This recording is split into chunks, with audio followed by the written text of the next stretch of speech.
Happiness isn't a gift life hands to the lucky. It's not a random bounty bestowed upon a select few. Instead, it's a challenge, a deliberate decision, and a rigorous discipline. It's something you wake up and fight for, especially when everything around you tells you not to, when circumstances are difficult, when the news is bleak, and when your own inner voice whispers despair. The world will test your joy. It will throw chaos at your peace. And if you're not careful, if you don't guard your inner sanctuary, it'll convince you that you need perfect circumstances just to smile. It will sell you the illusion that contentment is a destination, a reward for a flawless existence. But the truth is simpler and far stronger. You don't need life to be easy to experience happiness. You need to be powerful enough to rise anyway, to cultivate a strength that transcends external conditions. That's the heart of this episode. Not passive positivity that ignores reality. Not fake smiles or cheesy affirmations that ring hollow, but real grounded strength. The kind that says, I will choose joy even when it hurts. I will show up with light even in the dark. Because happiness doesn't come from waiting for the perfect moment. It comes from pushing, from showing up for yourself, from practicing peace like it's your purpose, your primary duty to yourself. And today we're going to break down exactly how to do that.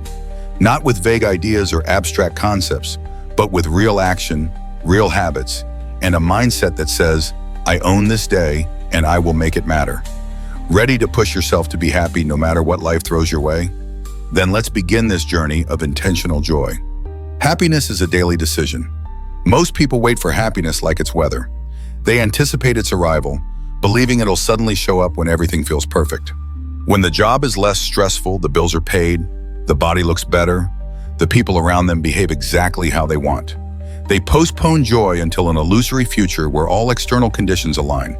But if that's your strategy, you're setting yourself up for disappointment because real life is messy, unpredictable, and sometimes brutally unfair. The truth is, joy doesn't appear out of nowhere. It's not a mood that visits and leaves at its whim. It's a choice you make every single day. Some mornings you'll wake up and it will be easy. The sun's out, things are going your way, and you feel light and energized. But other days you'll feel heavy for no reason. Tired, overwhelmed by the thought of the office. Maybe you didn't sleep well. Maybe you're just emotionally drained. And it's in those moments that your decision matters the most. Will you give in to the weight of those feelings? Or will you rise not because you feel like it, but because you've trained yourself to? That's the difference between people who drift through life, passively reacting, and people who lead their own lives with intention. One group reacts, the other group responds intentionally. The Stoics taught us this clearly and unequivocally. Your power is not in what happens to you, it's in how you choose to meet it. Marcus Aurelius didn't write meditations on a peaceful beach or from the serenity of a monastery. He wrote it while governing an empire under immense pressure and chaos. Yet he reminded himself and us that the mind is its own place. It can make heaven out of hell or the opposite. So ask yourself, what are you choosing every morning? Are you choosing bitterness or peace? Are you choosing worry or direction? You won't always be able to control the first thought that pops into your head, but you can control the second one. You can pause, redirect, shift your focus. Say to yourself, today I will look for the good. I will fight for perspective. I will give this day my best. Not because life is perfect, but because I choose to live it well. This doesn't mean ignoring pain or pretending it doesn't exist. It means rising above it. It means seeing reality clearly, acknowledging the difficulties, and still finding a reason to smile. Not fake happiness, not forced joy, but the kind of steady, grounded strength that says, no matter what happens, I own my response. That's what makes you powerful.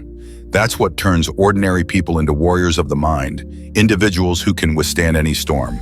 Because when you make happiness a decision, not a reward, you stop waiting for joy and start becoming it.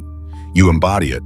Start the day with intention. Your mind first thing in the morning is like a sponge. It's wide open, absorbing everything around it. The tone you set in those first 5 minutes doesn't just influence your mood. It defines the direction of your entire day. And yet most people wake up and hand that moment away without a second thought. They grab their phone, scroll through notifications, open the floodgates to everyone else's urgency, drama, and noise, and just like that, they've lost control before the day even begins. They allow the external world to dictate their internal state. But here's the truth, the world doesn't get to decide how you feel. You do.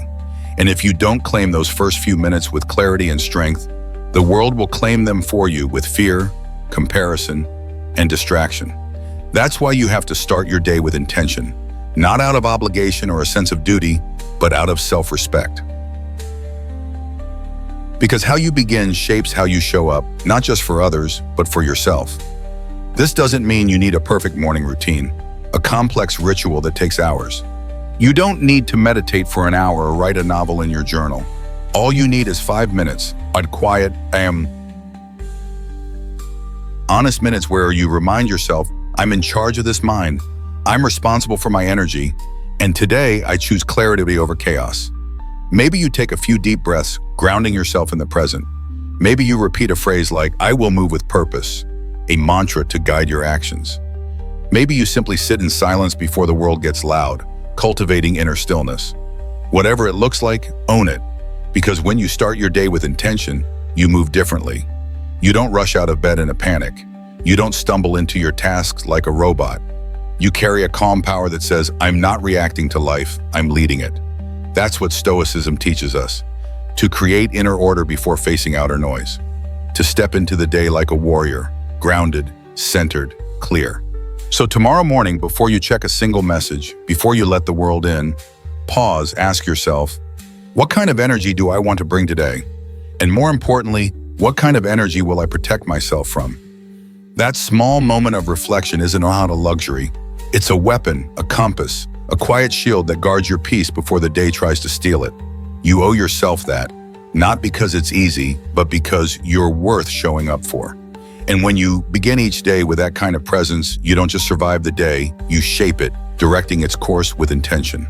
Push yourself, especially when it's hard.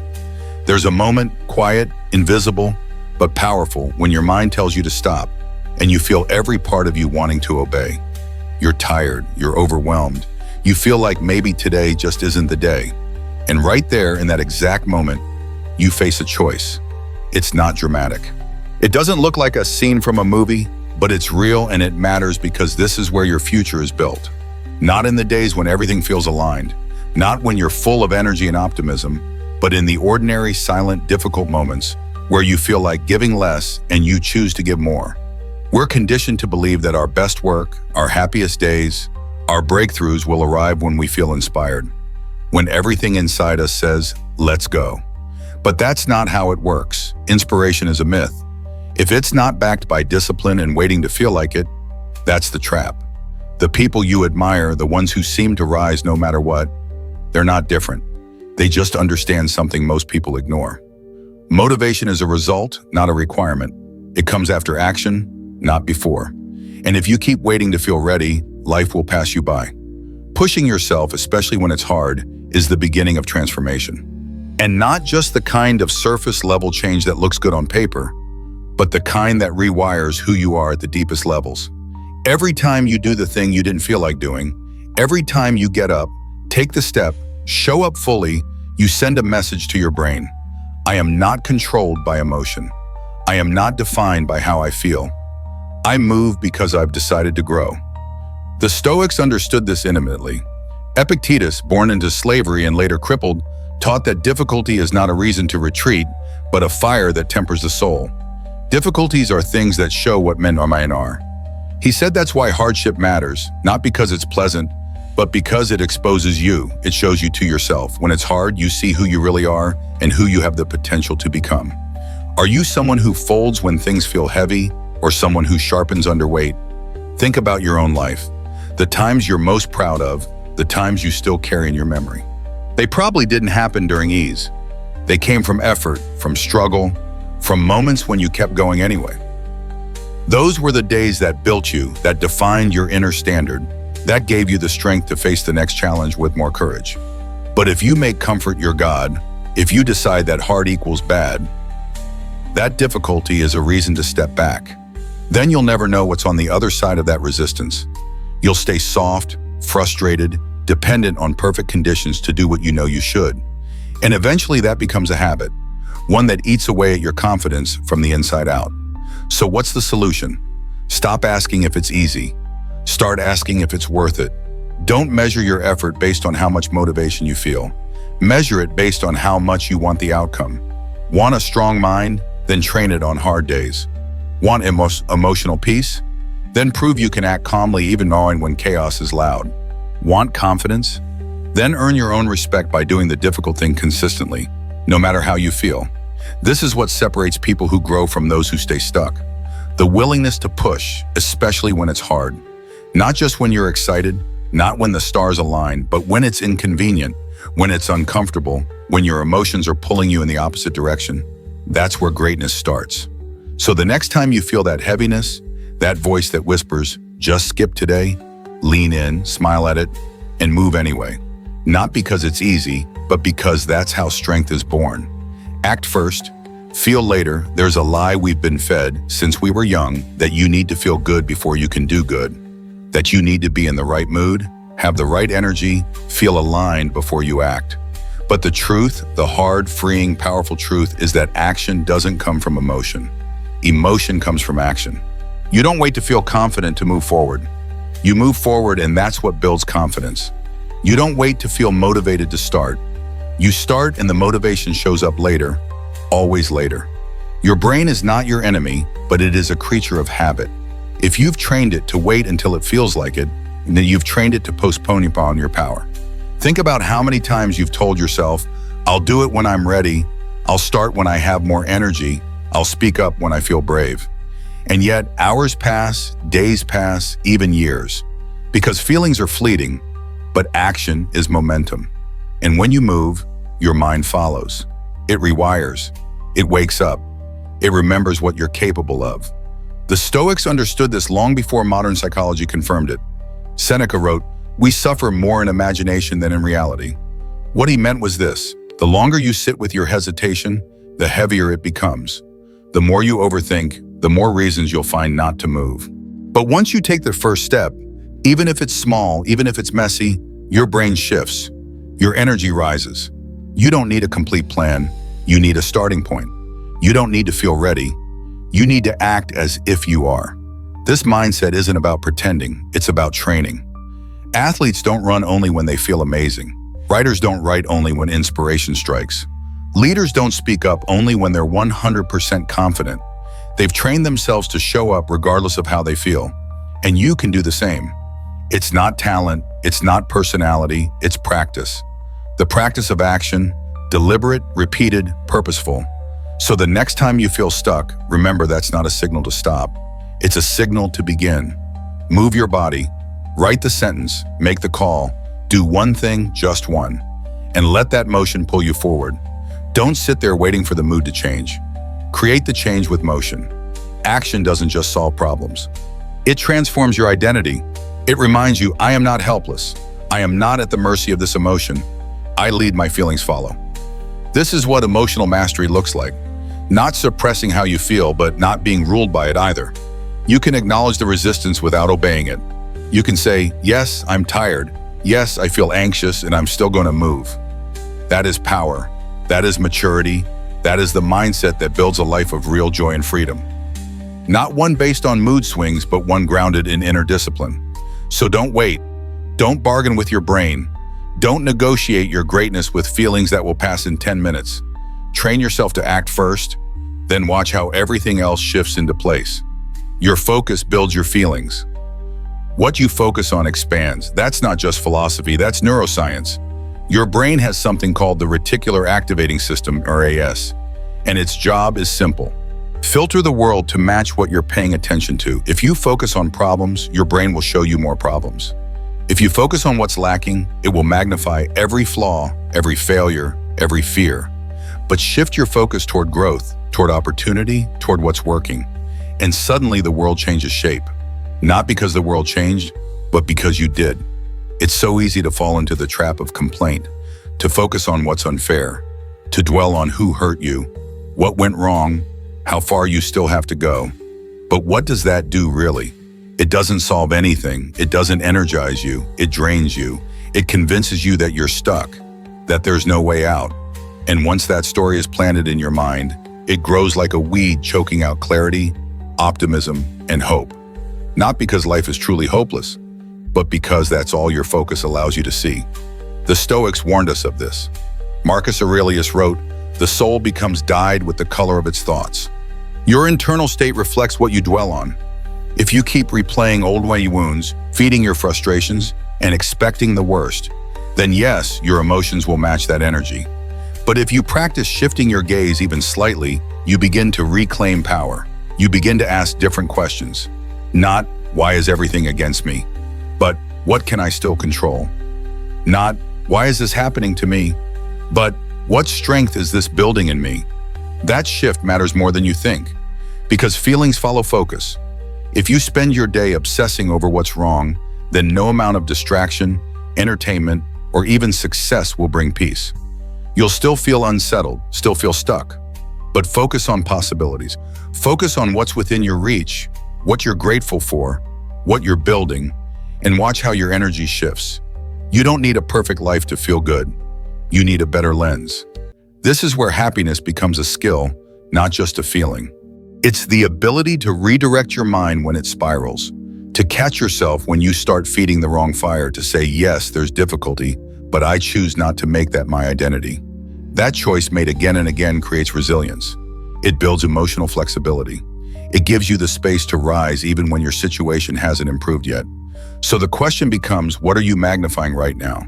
What do you keep feeding with your attention? Is it helping you grow or keeping you afraid? Is it pulling you closer to the life you want or anchoring you in the past you're trying to escape? You always have the power to shift your focus, not once, not perfectly, but consistently. And every time you do, you train your mind to serve you, not sabotage you. Remember, your attention is the currency of your life. Spend it on what strengthens you, not what weakens you. Because where focus goes, emotion follows. And if you want to feel stronger, calmer, more empowered, it begins with what you choose to see. Feed your mind like you feed your body.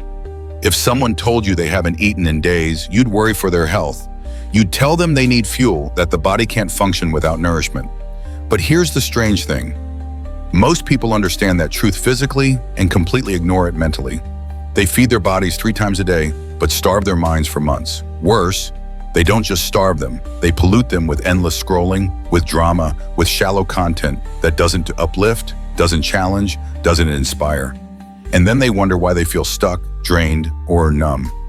What you consume mentally matters just as much, if not more, than what you eat, because your thoughts shape your perception. And your perception, that's your entire experience of life. It doesn't matter what's happening out there if what's happening in here is chaotic, anxious, or disconnected. That's why protecting your mental diet isn't a luxury. It's survival, it's strength, it's what separates the reactive from the intentional. You don't need to read 10 books a month to feed your mind, but you do need to ask, what am I putting into my head today? Is it noise or wisdom? Is it complaints or solutions? Is it gossip or growth? You become what you consume slowly, invisibly, inevitably. The same way junk food weakens the body over time, mental junk weakens your clarity, your discipline, your peace. That's not an exaggeration. That's a fact backed by how the brain wires itself. Neurons that fire together wire together. So if you spend hours feeding your brain low-quality content, guess what kind of thoughts will dominate your mind? This is where Stoic practice becomes practical. The Stoics didn't have Instagram or podcasts, but they were ruthless about what they allowed to enter their minds. They guarded their thoughts like a fortress. They read deeply, reflected often, and chose their influences carefully. Not because they were trying to be pure, but because they understood that the mind, like the body, becomes what it's trained with. And in our time, that training is constant. Every scroll, every video, every conversation, it's either sharpening you or softening you. So build a habit of feeding your mind intentionally. Start the day with something meaningful. A short passage from a book that reminds you who you want to be. A podcast that challenges your thinking. A conversation that deepens your understanding. And throughout the day, audit your input. Catch yourself when you're slipping into mindless consumption, not with guilt, but with awareness. Because mental strength is built exactly like physical strength, with repetition, effort, and the right fuel. You wouldn't expect a great body by eating once a week. Don't expect a great mindset by reading 1 quote a month. If you want clarity, focus, creativity, and joy, you need to feed those states. You need to nourish them, water them, prioritize them. So the next time you reach for your phone, pause and ask, is this feeding me or draining me? The answer will tell you everything. Protect your mind like your future depends on it, because it does. Your focus, your mood, your growth, your ability to push through hard days. All of it begins with what you allow in. Treat your mind with the same care, the same love, the same discipline you'd give your body if you were training for something great. Because you are. You're training for a life that's worth living. A life that's lived awake, alive, and fully present. And that starts with what you feed yourself. Not just on your plate, but in your thoughts. Gratitude isn't a luxury, it's survival. When life feels heavy, when everything seems to be falling apart, the last thing most people want to hear is be grateful. It sounds tone-deaf, it feels dismissive. But that's only because we've misunderstood what gratitude really is. Gratitude isn't pretending everything's okay.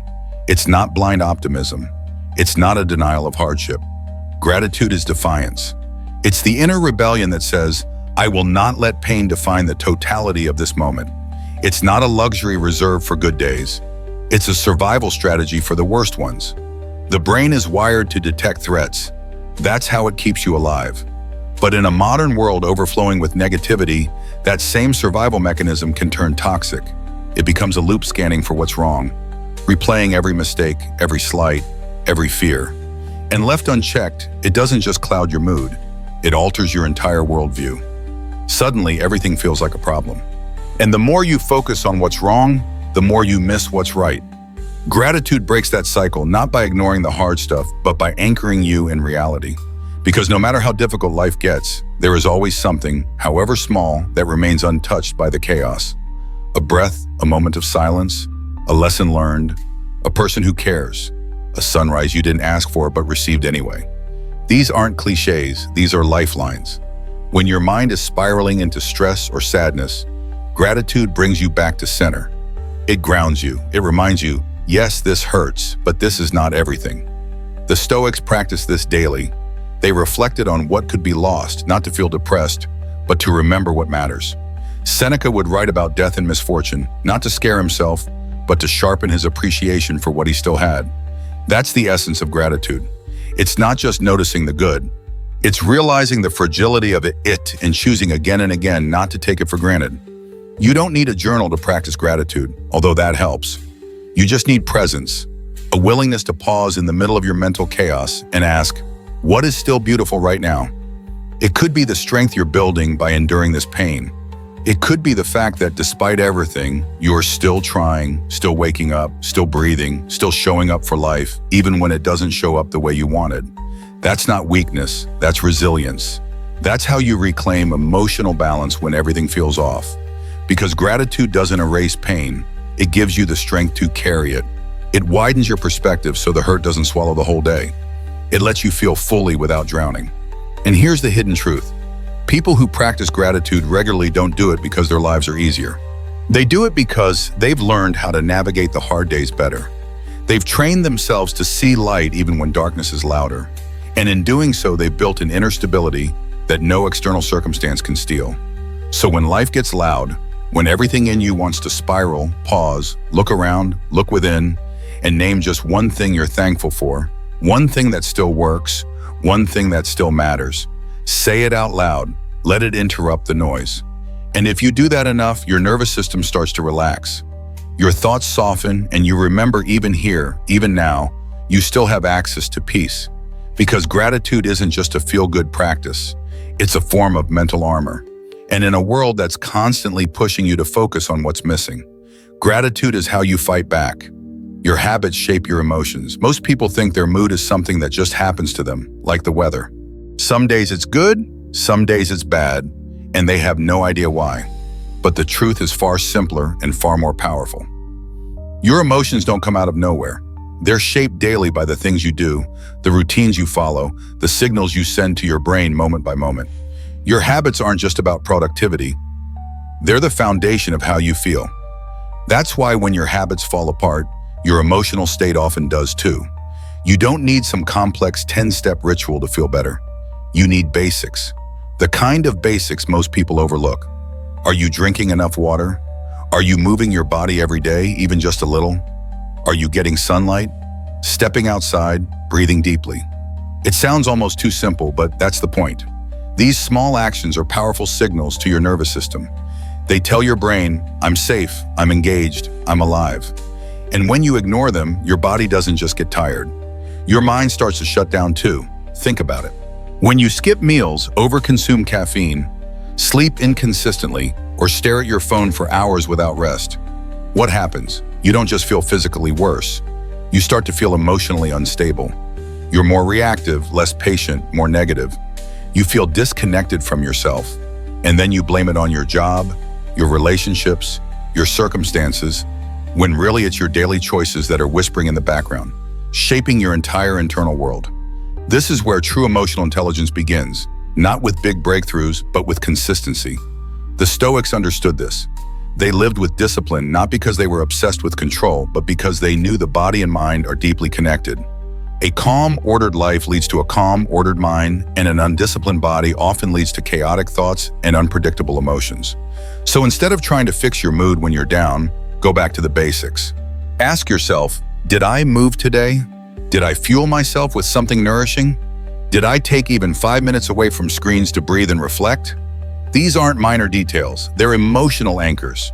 They are how you stabilize yourself in a storm, not by thinking your way out, but by acting your way back into alignment. Build a few simple habits and repeat them daily, especially when you don't feel like it. That's when they matter the most.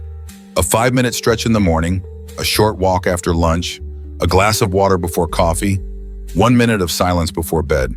These things seem small, but over time they create emotional steadiness. Not perfection, not permanent bliss, but balance. The kind that keeps you grounded when life throws you off. And here's what's beautiful.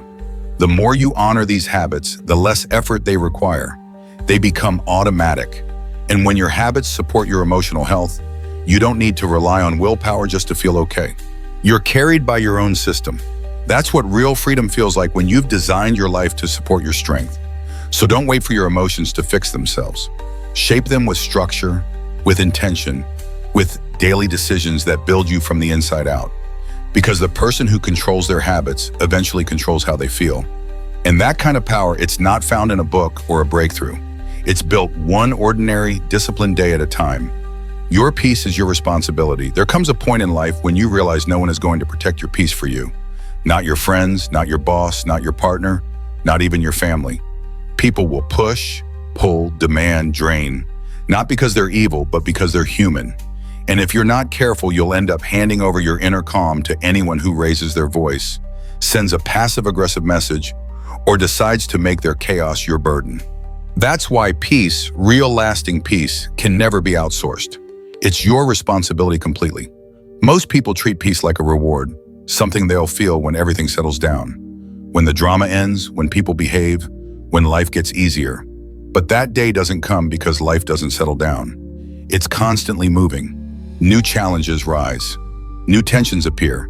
And if you're always waiting for peace to be given, you'll spend your whole life reacting to everyone else's storms. The Stoics didn't live peaceful lives in the external sense. They lived during wars, under persecution, facing exile, loss, and betrayal. But they practiced peace like a discipline, an internal fortress built through perspective, boundaries, and relentless clarity about what mattered. Epictetus, who had every reason to be bitter, taught that no one can disturb your peace unless you grant them access. And that's the truth modern life still refuses to teach us. You don't get peace by running away from chaos. You get peace by building it within chaos. That means learning to say no, not as an act of aggression, but as an act of self-respect. It means stepping back from arguments that go nowhere. Letting go of people who treat your peace like it's disposable. Refusing to explain yourself to those committed to misunderstanding you. It means drawing lines not to push people away, but to protect the sacred space where your mind can breathe and your values can live without interference. And yes, it's hard because you will be judged. You'll be told you're cold, selfish, distant, but you have to ask, who's saying that? And do they benefit from your boundaries disappearing? Real peace often offends those who profit from your people-pleasing. But that's not your burden. Your job is not to make everyone comfortable. Your job is to be rooted, clear, whole, so that when life shakes, you don't crumble with it. This is emotional adulthood. Realizing that no one is coming to rescue your peace, no one will build the silence you need to think clearly or the space you need to grow. You have to carve that out yourself every day. And the more you protect it, the more you realize that your peace isn't passive. It's power. It sharpens your focus, strengthens your decisions. It gives you the space to respond instead of react, to create instead of collapse, to live, not just survive. So ask yourself, where are you leaking energy? Who or what has too much access to your attention, your thoughts, your emotions? What habits pull you into noise instead of grounding you in clarity? You don't need to control everything around you to feel peaceful. You just need to control what you allow in. And the moment you take full responsibility for your peace without excuses, without blame, is the moment you start living on your own terms, calm, centered, unshakable. Train your brain to think better. Most people assume that their thoughts are just there, automatic, random, fixed. They think whatever pops into their mind is simply the truth. But here's what the Stoics and modern neuroscience agree on. Your brain is trainable. Thought is not destiny, it's habit. And like any habit, it can be shaped, sharpened, upgraded. The problem? Most people never question their thinking. They believe every fear, every judgment, every negative story their mind throws at them without asking, is this even real? Is this helping me? We live in a world that trains us to overthink, not to think clearly, to ruminate instead of reflect, to catastrophize instead of analyze. That's not intelligence, that's mental chaos. If you want to live with peace, with strength, with clarity, you have to rewire the way your brain responds to life. That doesn't mean you'll never feel fear or doubt or anger, but it means those emotions won't drive the car anymore. You will. Let's be clear, your brain is a survival machine. It's constantly scanning for threats. That's useful in emergencies, but in daily life, it means your default settings are tuned to negativity. You notice what's missing, what's wrong, what could go badly. And if you don't interrupt that loop, you'll live in a state of quiet panic, even when nothing's actually wrong. That's why mental training is then optional. It's the only way to regain control.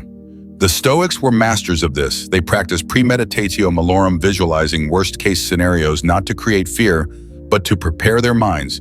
To build resilience through reason.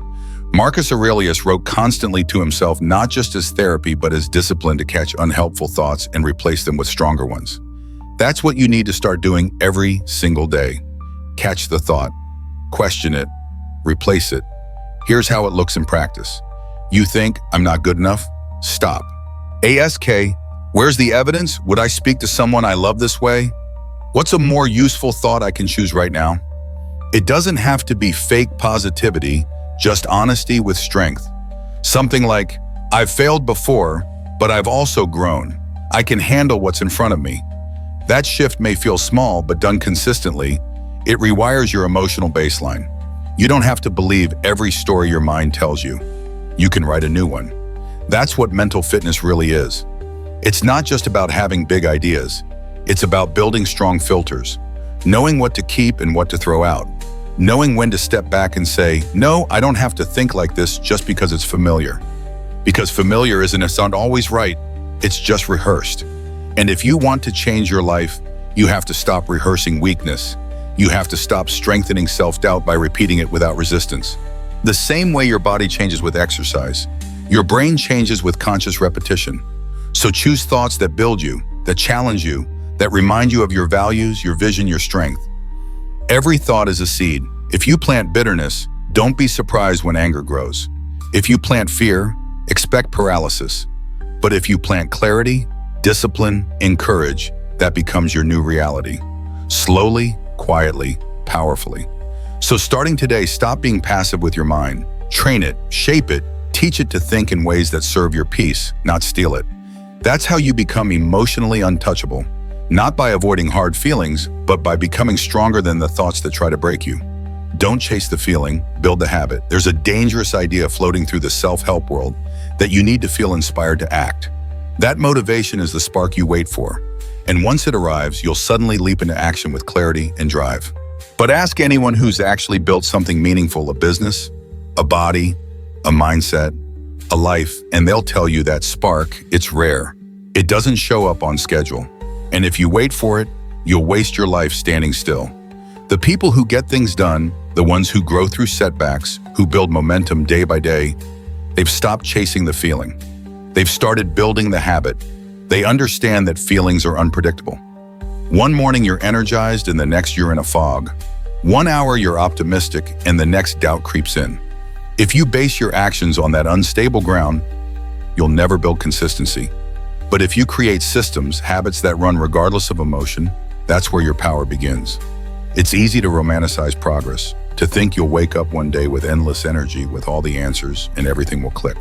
But in reality, progress is built through repetition, through systems, through routines that don't ask how you feel. They just ask if you showed up. A runner doesn't lace up because it feels good every time. They do it because the habit has become part of their identity. A writer doesn't sit down to work because the muse visits daily. They write because they've learned to begin without permission from their emotions. The Stoics knew this long before modern habit science did. Epictetus said, "First say to yourself what you would be, and then do what you have to do." He wasn't talking about waiting for inspiration. He was talking about aligning your actions with your values even when it's boring, especially when it's boring, because that's where character is forged. Not in moments of passion, but in moments of repetition without applause. Here's the truth. If you keep chasing motivation, you'll always need more of it. It's a drug, it wears off. But if you build systems, if you create structure, design your environment, and reduce friction, you won't need motivation. You'll have momentum, and momentum is more powerful. It doesn't ask for hype. It asks for discipline. It doesn't shout. It moves quietly, steadily every day, until one day you look back and realize you've become the person you once only imagined. Start small. One habit, one system. Wake up and stretch for 5 minutes before you touch your phone. Write one sentence a day, even if it's terrible. Review your goals for 2 minutes before bed. These aren't life-changing actions on their own, but done consistently, they become life-changing because they prove to your brain, I don't need to feel ready, I move anyway. And that identity, that's where real power comes from. So stop asking, do I feel like it? Start asking, what would the disciplined version of me do right now? Then do that, not perfectly, not dramatically, just consistently. And over time, that discipline becomes part of you. It becomes automatic. It becomes stronger than the mood swings, the setbacks, the doubts, because you don't need to feel like it to move. You just need to move and let everything else catch up. Refuse to be a victim. It's one of the hardest truths to face, that life doesn't owe you fairness, that some people will hurt you without reason, that opportunities will slip through your fingers no matter how hard you worked, that some pain will come that you didn't deserve and didn't see coming. And yet here you are, still breathing, still standing. And in that fact alone, you hold more power than you realize. Because no matter what happened, no matter who left, what failed, what broke, you still have one thing the world cannot touch: your response. That's what Stoicism teaches us again and again. That while the world may take much from you, it cannot take your ability to choose how you meet it. But victimhood, it steals that choice. Not because it's wrong to feel pain, but because it teaches you to stay there. It turns a temporary wound into an identity. It convinces you that because you were hurt, you are now helpless. That's the trap. That's the story you have to reject completely. Yes, bad things happened. Yes, it was unfair. Yes, it's okay to feel angry, confused, and exhausted. But after the storm settles, you have a decision to make. Do I stay in the narrative of pain, or do I write a new one? Because every time you replay the betrayal, the injustice, the failure without stepping into ownership, you give your power away. You let your past narrate your future. You let pain become your compass. And that is how people remain stuck for years. Not because they didn't suffer, but because they made their suffering their story.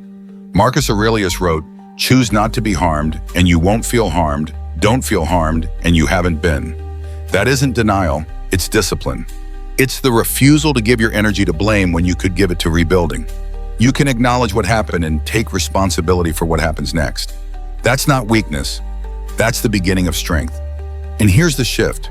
Responsibility doesn't mean self-blame. It means realizing that your healing is your job. Your progress is your job. Your peace is your job. No one is coming to save you. And that's not something to mourn. That's something to embrace. Because once you stop waiting for the apology that may never come, the justice that may never arrive, the perfect circumstances that may never form, you're free to act, to build, to become. Victimhood drains you. It convinces you that life is happening to you instead of through you.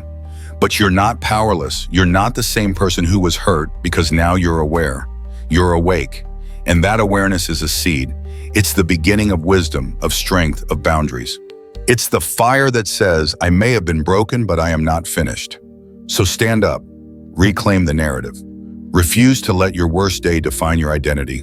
You are more than what hurt you. You are the architect of what comes next. Stop waiting for closure. Give it to yourself. Stop waiting for life to hand you healing. Start building it with what you have. Brick by brick, thought by thought, day by day. Because the moment you refuse to be a victim is the moment you become something far more powerful. A creator, a fighter, a force not untouched by pain, but transformed by it. The hard days count the most. It's easy to love life when everything flows. When the sun's out, your plans work, and people treat you well. But those days aren't the ones that build you. They're nice. They're necessary, but they're not where your strength is forged. The real transformation that happens in the silence, in the heaviness, in the days when you don't want to get up, when the world feels indifferent, and when the only thing pulling you forward is something deeper than motivation. It's your will. That's why the hard days matter more than we give them credit for. They're not detours from the path. They are the path. They're the training ground where patience is tested, character is carved, and inner strength is called forward. They show you who you are, not the version you show others, but the raw, honest, unfiltered version that appears when life strips the comfort away. And that version, that's the one that holds power. The Stoics didn't just prepare for adversity. They welcomed it, not because they were masochists, but because they understood a hard truth. The obstacles are the curriculum. Epictetus said difficulties show a person's character. So when trouble comes, think of it as training. That mindset flips everything. It means that instead of seeing your struggle as punishment, you start seeing it as preparation. Think of the days you were most tempted to give up, the ones where you felt invisible, misunderstood, defeated, the ones where your energy was gone and your heart was heavy, and yet you kept going. Maybe you didn't move fast. Maybe you didn't feel strong, but you showed up. And that matters more than you realize, because every time you keep going, especially when you don't feel like it, you send a message to yourself. I'm not here to coast, I'm here to grow. We often forget that strength isn't loud. It's not the speech you give or the moment you post. It's quiet, private, internal. It's the moment you take a deep breath and do what needs to be done, even though no one sees it. It's the calm choice in the middle of the storm. It's deciding to stay kind when life has made you bitter. It's getting back up, not once, but every time. And here's the truth. If you only value your good days, you'll always hate half your life. You'll resist the seasons that are meant to shape you. But when you learn to appreciate the difficult days, not for how they feel, but for what they give you, you unlock something powerful. You stop fighting the process. You stop waiting for things to be easy. You start understanding that pain is not the opposite of growth. It is growth in disguise. So the next time you wake up with that heaviness, that fog in your mind, that ache in your spirit, remember this is the day that counts. This is the day that matters. Not because it's fun, but because how you meet this day will echo in every dome that follows. Your future self is watching how you handle this moment. And when you push through, even gently, even slowly, you give that future self more strength to stand on. Honor your hard days. Let them do their work. Let them shape you, challenge you, deepen you. Because one day when you look back, you'll realize it wasn't the easy days that made you. It was the ones where you had every reason to give up and didn't. Joy doesn't come from the outside. There's a subtle lie that creeps into our minds. Not all at once, but through repetition. It whispers, you'll be happy when you have more money, when your body looks different, when your follower count goes up, when they finally notice you, when you buy that new thing, live in that new place, become that new person. And the world reinforces it constantly. Advertisements, social media, culture, it all tells you joy is somewhere out there, a prize to be won. But the truth is quieter, simpler, uncomfortable even. Joy doesn't come from outside, it grows from within. And if you can't access it now in this moment with what you already have, you won't find it by adding more. External things can bring pleasure. Sure, they can bring comfort, even excitement. But that's not the same as joy. Pleasure is fleeting. It fades as quickly as it arrives. But joy, real, grounded, sustainable joy, is a state of alignment. It's what happens when who you are matches how you live. It's not about what you have. It's about how you show up. You can have everything the world celebrates and still feel empty. Because if your internal world is out of sync, no amount of success or applause will silence that ache. This is why you see people with fame, wealth, and admiration still crumble in private. They reach the summit only to find the same emptiness waiting for them, just at a higher altitude. The Stoics warned against this thousands of years ago. Seneca wrote, "It is not the man who has too little, but the man who craves more that is poor." Because when you chase joy through acquisition, you're feeding an appetite that never ends. So what's the answer? It starts by asking better questions. Not, how can I get more? But, am I proud of how I live? Not, do people approve of me? But, do I approve of myself? Not, what can I achieve next? But, am I living in alignment with what I value most? These questions lead you inward, and it's there in that quiet space that real joy begins. This doesn't mean you have to reject all desires or ambitions. It means you stop assigning them the job of fulfilling you internally. You buy the thing, set the goal, build the life, but don't confuse those actions for peace.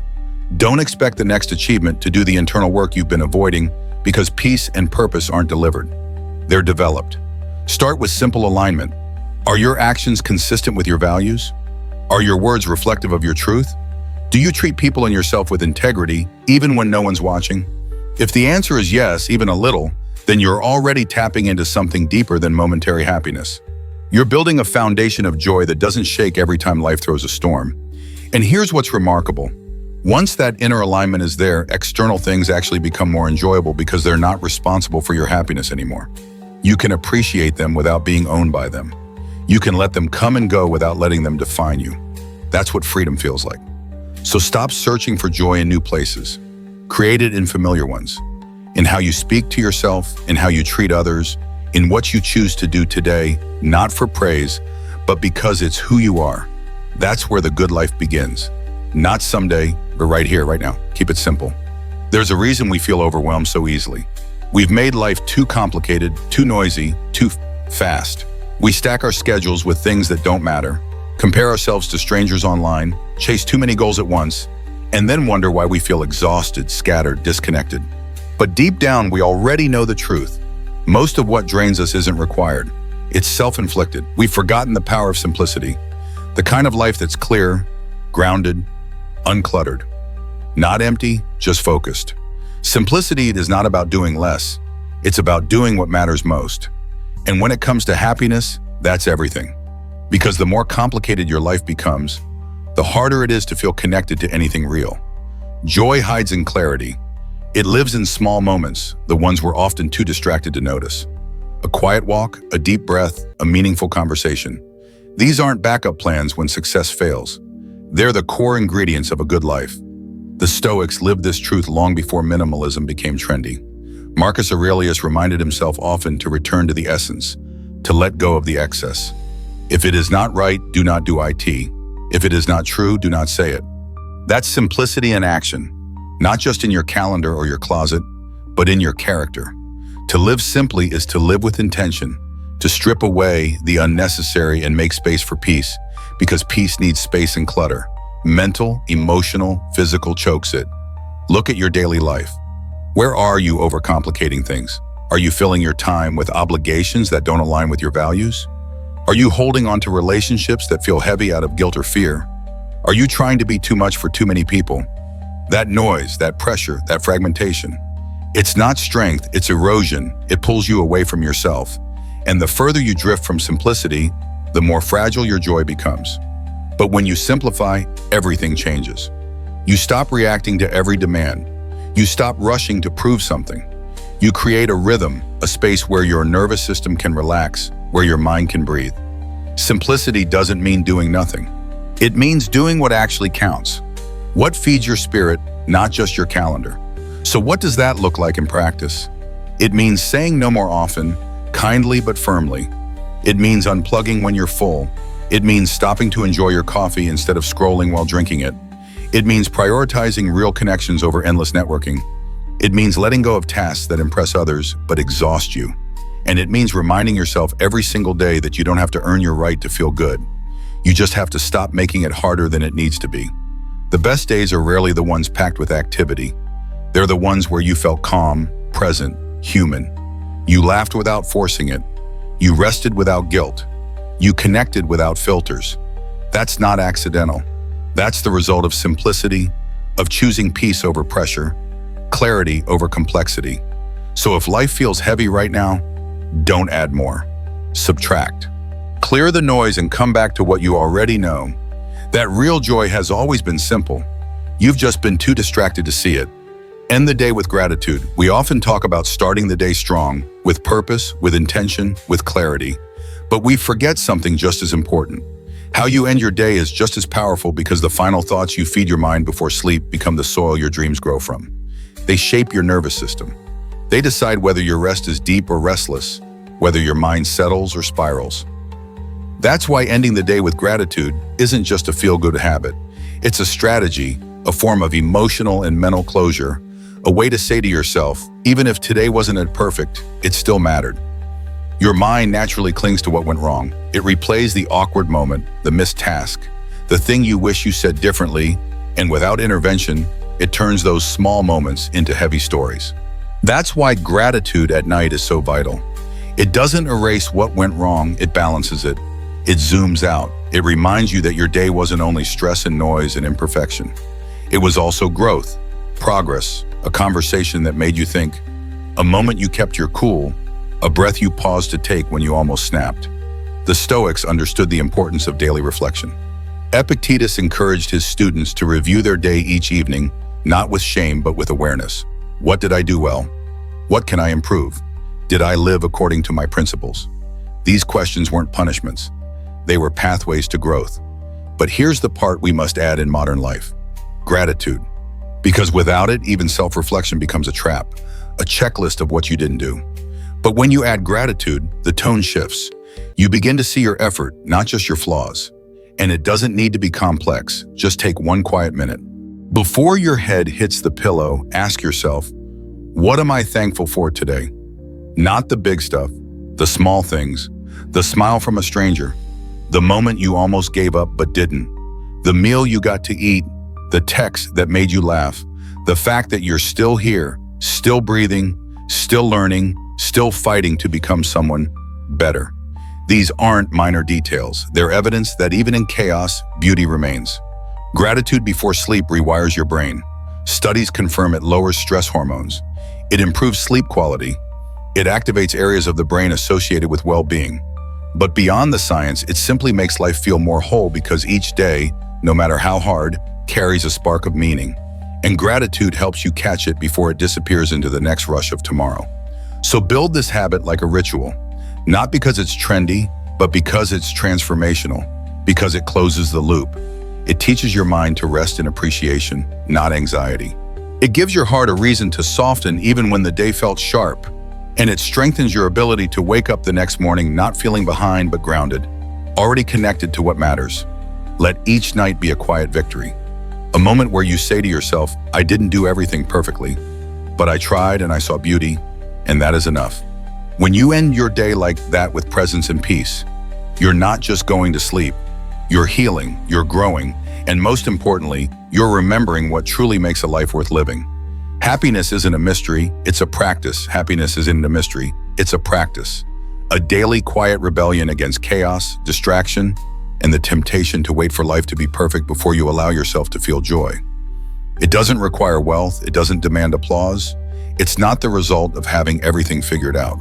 It's the result of showing up for yourself day after day in the mess, in the ordinary, in the silence that most people try to escape. What we've uncovered in this episode is simple but not easy. Your happiness isn't out there waiting to be found. It's being built right now in how you think, how you move, how you respond, how you treat yourself when no one's watching. It's in the way you start your morning with intention and end your night with gratitude. It's in the habits you choose, the boundaries you enforce, and the thoughts you train. Happiness, real happiness, is forged through repetition, not luck. And maybe that's the most empowering truth of all. You don't need to chase some distant version of life to feel better. You just need to take responsibility for how you live this day. Because when you show up with discipline, with presence, with courage, you begin to experience a kind of joy that doesn't depend on what happens around you. It comes from who you've chosen to become. So if you're tired of waiting, of hoping that someday you'll finally feel whole, let this be your call to action. Don't chase the feeling. Build the system, build the structure, build the mindset, and watch how slowly but surely your life starts to shift. Not because it got easier, but because you got stronger. If this episode helped you see happiness differently, if it gave you even one reason to reclaim your peace, don't keep it to yourself. Share it with someone who needs it. Leave a comment. Subscribe. Keep this message alive because the world doesn't need more noise. It needs more people who are quietly, powerfully choosing joy even when it's hard.